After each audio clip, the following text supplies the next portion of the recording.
வணக்கம் ஃப்ரெண்ட்ஸ், இந்த வீடியோ பார்க்க போகிறது கரண்ட் அஃபேர்ஸ் கொஸ்டின் ஆஸ்கிரின் ஆர்ஆர்பி டெக்னீஷியன் கிரேட் 3 எக்ஸாமில் கேட்கப்பட்ட 2021 கேட்கப்பட்ட கரண்ட் அஃபேர்ஸ் கொஸ்டினுடைய பகுதி தான் பார்த்துக்கிறோம். இது வந்து 32வது பார்ட் ஐ திங்க். சரிங்களா? இதில் வந்து ஃபர்ஸ்ட் கொஸ்டின் என்ன பார்த்தீங்கன்னா, சஞ்சீவ் கண்ணா இந்தியாவுடைய எத்தனையாவது சீஃப் ஜஸ்டிஸாக வந்து 11 நவம்பர் 2024 வந்து பதவியேற்றார் அப்படின்னு பார்த்தீங்கன்னா 51வது சீஃப் ஜஸ்டிஸ் தான் சஞ்சீவ் கண்ணா. இப்போதைக்கு கரண்ட்டாக இருக்குது. இவர் வந்து இப்போ ரிட்டையர்ட் ஆகிட்டார். இப்போது 2025 மே 13 இந்தியாவுடைய கரண்ட் சீஃப் ஜஸ்டிஸ் யார் பார்த்தீங்கன்னா பிஆர் கவை, அதாவது பூஷன் ராமகிருஷ்ண கவைன்றவர் தான் இப்போதைக்கு தற்போதைய சீஃப் ஜஸ்டிஸ் ஆஃப் இந்தியா, இந்தியாவுடைய தலைமை நீதிபதி. சரிங்களா? அது 50வது தலைமை நீதிபதியாக இருந்தவர் யார் பார்த்தீங்கன்னா KY சந்திரசூட்.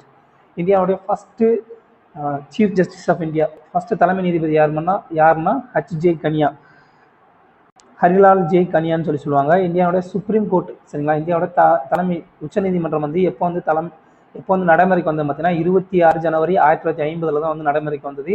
இவர் வந்து பதவி ஏற்றது வந்து 28 ஜனவரி, இந்த HJ கனியா 28 ஜனவரி 1950 வந்து ஃபஸ்ட்டாக வந்து இவர் வந்து பதவி ஏற்றிருப்பார்.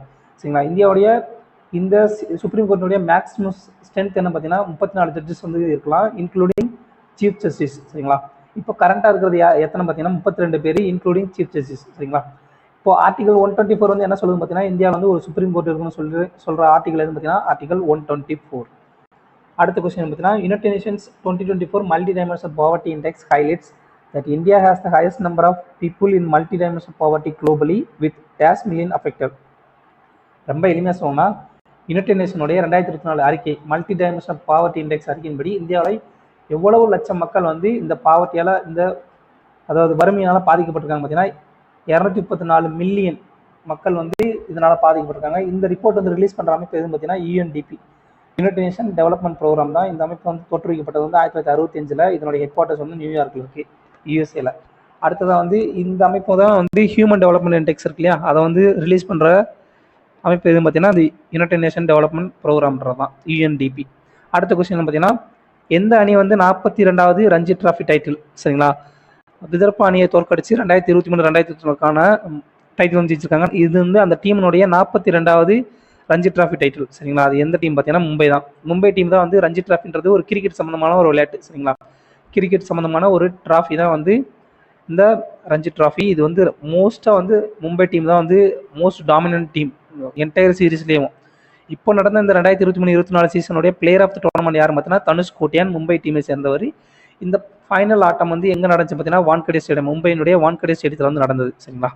அடுத்த கொஸ்டின் பார்த்தீங்கன்னா, சங்கீத நாடக அகாடமி அவார்டு, சரிங்களா, 2022-2023 மொத்தம் வந்து 94 பேருக்கு வந்து கொடுத்துருக்காங்க. சரி, 94 பேருக்கு சங்கீத நாடக அகாடமி அவார்டு. இது வந்து யார் கொடுத்தாங்க பார்த்தீங்கன்னா, யார் வந்து ப்ரெசென்ட் பண்ணாங்க அப்படின்னு பார்த்தீங்கன்னா, president of India Shri Draupadi Murmu தான் இந்தியாவுடைய பிரசிடென்ட். அவங்க தான் வந்து இந்த அவார்டை வந்து கொடுத்துருக்காங்க. இந்த அவார்டு வந்து மேக்ஸிமம் ஆர்ட்ஸ் சம்பந்தமான கலைகளுக்காக கொடுக்கப்படக்கூடிய விருது தான் வந்து இந்த சங்கீத நாடக அகாடமி விருது.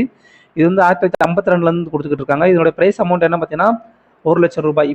இப்போ வந்து ரீசெண்டாக இதோட அமௌண்ட் வந்து 1 லட்ச ரூபா மாற்றிருக்காங்க. இதுக்கு முன்னாடி வந்து 50,000 தான் சொல்லியிருந்தது.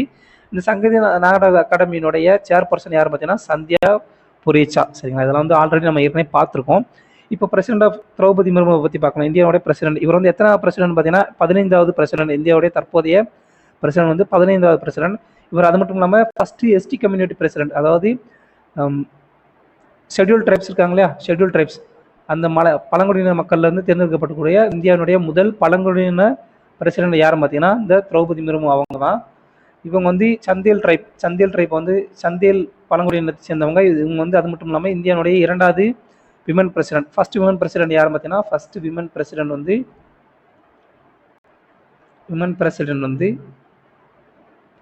பிரசிடென்ட் ஆஃப் இந்தியா வந்து யார் பார்த்தீங்கன்னா பிரதீபா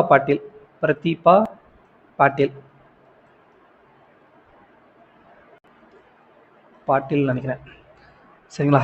அடுத்த கொஸ்டின் என்ன பார்த்தீங்கன்னா, which school in Kerala 2024 made history by introducing India's first AI powered teacher Iris. அதாவது ரொம்ப சிம்பிள், இந்தியாவுடைய ஃபர்ஸ்ட் AI ஆர்டிஃபிஷியல் இன்டெலிஜென்ஸாக உருவாக்கப்படக்கூடிய டீச்சர் யார் பார்த்தீங்கன்னா ஐரிஸ். இது வந்து ஒரு ஹியூமனாய்டு ரோபோட். சரிங்களா? மனித வடிவில் இருக்கக்கூடிய ஒரு ரோபோட் தான் வந்து இந்த ஐரிஸ். சரிங்களா? அதை ஞாபகம் வச்சுக்கோங்க. இந்த பேர் கேட்பாங்கப்பா, எக்ஸாக்டாக அந்த கொஸ்டின் கேட்பாங்க. ஐரிஸ் பற்றி கொஸ்டின் கண்டிப்பாக வரும். ஹியூமனாய்டு ரோபோட், மனித வடிவில் இருக்கக்கூடிய ரோபோட்டு தான் வந்து இந்த ஐரிஸ். இது வந்து எந்த ஸ்கூலில் வந்து நிறுவப்பட்டது அப்படின்னு பார்த்தீங்கன்னா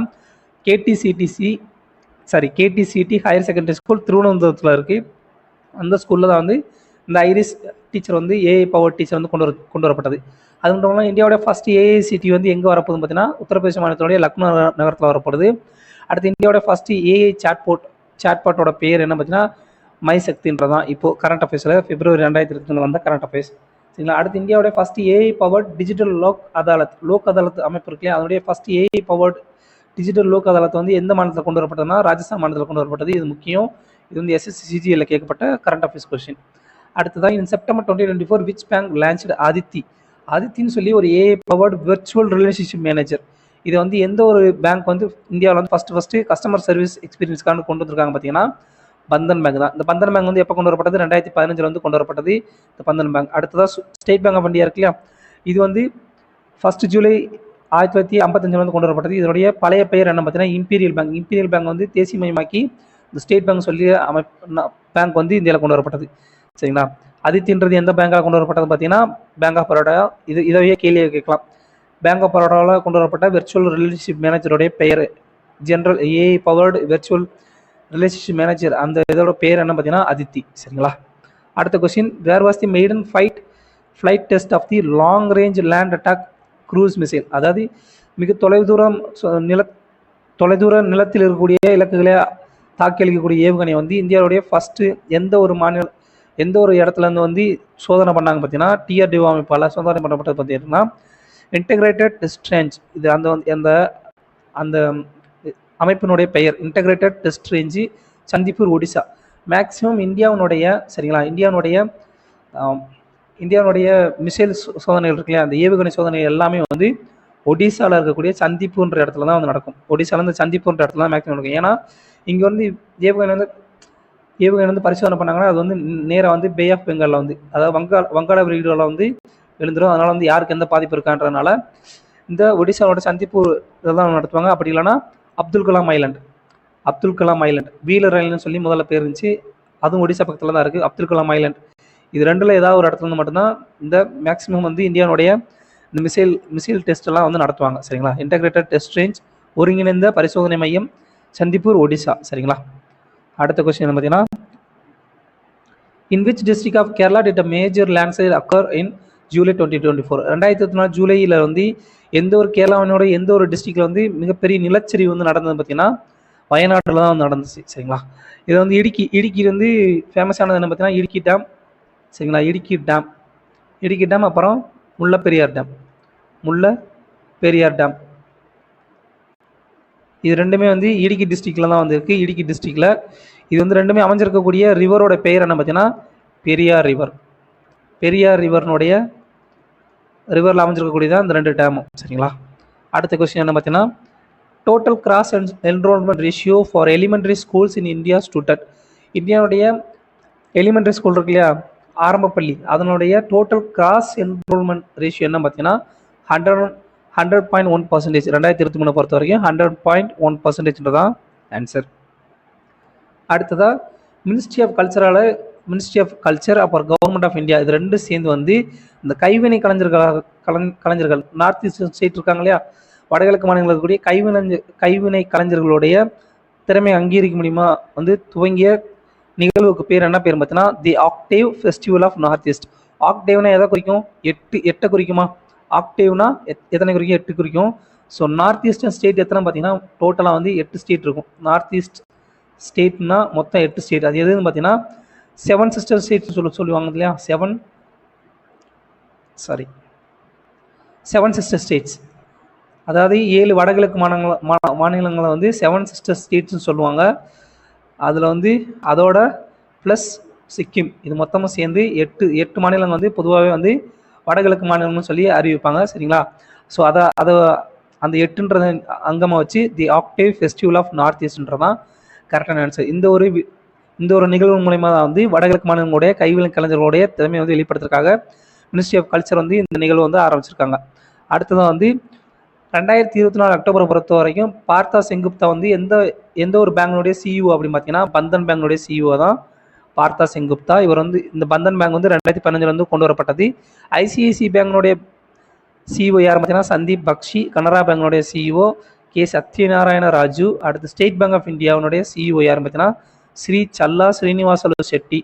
ஹெச்டிஎஃப்சி பேங்க் இந்தியாவுடைய லார்ஜஸ்ட் பிரைவேட் பேங்க் வந்து எது பார்த்தீங்கன்னா ஹெச்டிஎஃப்சி பேங்க் தான். அதனுடைய சிஇஓ யார் பார்த்தீங்கன்னா சசிதர் ஜெகதீசன். இதெல்லாம் வந்து இம்பார்ட்டன்ட்பா, கண்டிப்பாக கொஸ்டின்ல எதிர்பார்க்கலாம். அடுத்ததான் கடைசி கொஸ்டின், இன்னைக்குடைய கடைசி கொஸ்டின். இந்த ஆகஸ்ட் 2024 பயோகெமிஸ்ட் கோவிந்தராஜன் பத்மநாபன் அவர்களுக்கு வந்து இந்தியாவுடைய ஃபர்ஸ்ட் எந்த அவார்டு வந்து கொடுத்துருந்தாங்க பார்த்தீங்கன்னா விக்யான் ரத்னா புரஸ்கார். விக்யான் ரத்னா புரஸ்கார்ன்றதான் கரெக்டான ஆன்சர்.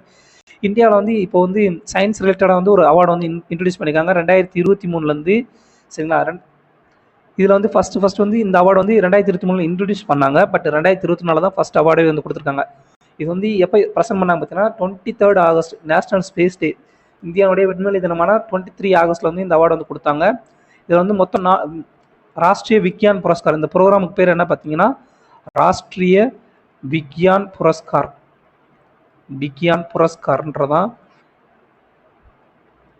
இந்த திட்டத்தினுடைய பெயர் சரிங்களா. இந்த அவார்டு நிகழ்வுடைய பெயர் வந்து என்ன பார்த்தீங்கன்னா ராஷ்ட்ரிய விக்யான் புரஸ்கார். இதன்படி 4 விதமான 4 டைப் ஆஃப் அவார்டு வந்து கொடுக்குறாங்க. அது எதுன்னு பார்த்தீங்கன்னா விக்யான் ரத்னா, விக்யான் ஸ்ரீ, விக்யான் யுவா, விக்யான் டீம் சரிங்களா. இதில் வந்து மொத்தம் இந்த வருஷம் வந்து எத்தனை பேருக்கு கொடுத்துருக்காங்கன்னா மொத்தம் 33 அவார்ட்ஸ் வந்து கொடுத்துருக்காங்க. விக்யான் ரத்னா வந்து 1 கொடுத்துருக்காங்க. அது யாருக்கு பார்த்தீங்கன்னா கோவிந்தராஜன் பத்மநாபன். இவர் வந்து எந்த ஒரு அமைப்பினுடைய ப்ரொஃபஸர் அப்படின்னு பார்த்தீங்கன்னா இந்தியன் இன்ஸ்டியூட் ஆஃப் சயின்ஸ், இந்திய அறிவியல் கழகம் பெங்களூரில் இருக்குது. அதனுடைய ப்ரொஃபஸர், அந்த இதில் வந்து ப்ரொஃபஸராக வேலை பார்க்குறவர் தான் வந்து கோவிந்தராஜன் பத்மநாபன். அவருக்கு வந்து விக்யான் ரத்னா அவார்டு வந்து கொடுத்துருக்காங்க. அடுத்து விக்யான் ஸ்ரீ அவார்டு வந்து 13 பேருக்கு வந்து கொடுத்துருக்காங்க. இந்த 13 பேர் எந்தெந்த ஒரு இன்ஸ்டியூட்டில் வந்து ப்ரொஃபஸர் இருக்காங்கன்றத பார்த்துக்கோங்க. அது ரிலேட்டடாக வந்து ரிப்பீட்டடாக கொஸ்டின் வந்து நிறைய கேட்டுக்கிட்டு இருக்காங்க விக்யான் ஸ்ரீயில். உதாரணமாக கோவிந்தராஜன் பத்மநாபன் வந்து எந்த நிறுவனத்தினுடைய ப்ரொஃபஸராக வேலை பார்க்குறாரு அப்படின்னு சொல்லி கேட்கலாம். அந்த மாதிரி கொஸ்டின் கேட்டிருக்காங்கப்பா சீரியஸாக. அதே மாதிரி விக்யான் ஸ்ரீயும் வந்து கேட்குறாங்க. ஸோ 13 பேருடைய அந்த ப்ரொஃபஸர்ஸ் 13 அவார்டீஸ், அப்புறம் அவங்க வந்து எந்த நிறுவனத்தில் வந்து ப்ரொஃபஸராக இருக்காங்கன்றதை படிச்சுக்கோங்க. அது வந்து கொஸ்டின் வரும். அடுத்து விக்யான் யுவா சாந்தி ஸ்வரூப் பட்நாகர் அவார்டு வந்து 18 பேர் கொடுத்துருக்காங்க. அடுத்து விக்யான் டீம், இது முக்கியம், இது கேட்குறாங்க. விக்யான் டீம் அவார்டு வந்து யார் கொடுத்தாங்க பார்த்தீங்கன்னா சந்திராயன் 3 சந்திராயன் 3 அந்த டீமுக்கு தான் வந்து கொடுத்துருக்காங்க சரிங்களா. அவ்வளோதான் ஃப்ரெண்ட்ஸ், தேங்க்யூ.